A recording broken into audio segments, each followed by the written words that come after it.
જય શ્રી કૃષ્ણ. કેમ છો બધા? હું નિયતિ વ્યાસ આજના વિડીયોમાં બધાનું સ્વાગત કરું છું.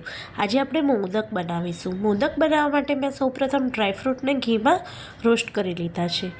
ડ્રાયફ્રૂટ આપણા રોસ્ટ થઈ જાય એટલે આપણે એમાં ટોપરાનું છીણ કે તાજું ટોપરાનું ખમણ લઈશું. મેં અત્યારે ટોપરાનું છીણ લીધું છે. એને આપણે મીડિયમ ફ્લેમ ઉપર ડ્રાયફ્રૂટ જોડે રોસ્ટ કરી લઈશું. હવે આપણે એમાં 1 વાડકી જેટલો ગોળ એડ કરીશું. મેં ગોળ સમારીને લીધો છે. ગોળ તમે તમારા ગળપણ પ્રમાણે ઓછો વધતો લઈ શકો છો.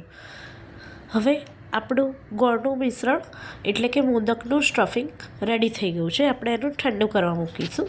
પછી આપણે એક પેનમાં 1 વાડકી પાણી લઈશું, એને ઉકળવા દઈશું અને એમાં 1 ચમચી ઘી એડ કરીશું.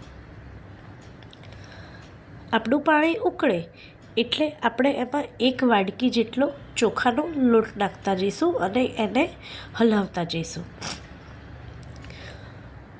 મિત્રો, તમે ગણેશ ચતુર્થીમાં શું બનાવો છો?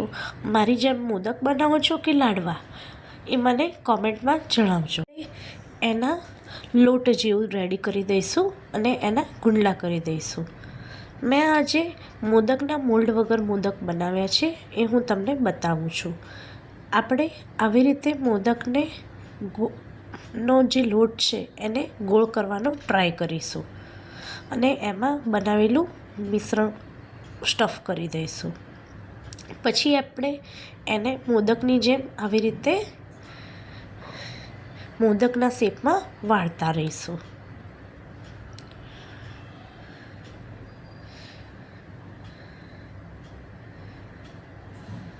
હવે આપણે બધા મોદકને સ્ટીમ કરી દઈશું.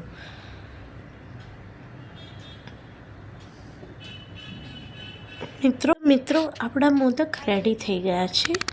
તમે મને કોમેન્ટમાં જણાવજો તમને આ મોદક કેવા લાગ્યા. અને હા, તમને બધાને happy Ganesh Chaturthi. Thank you.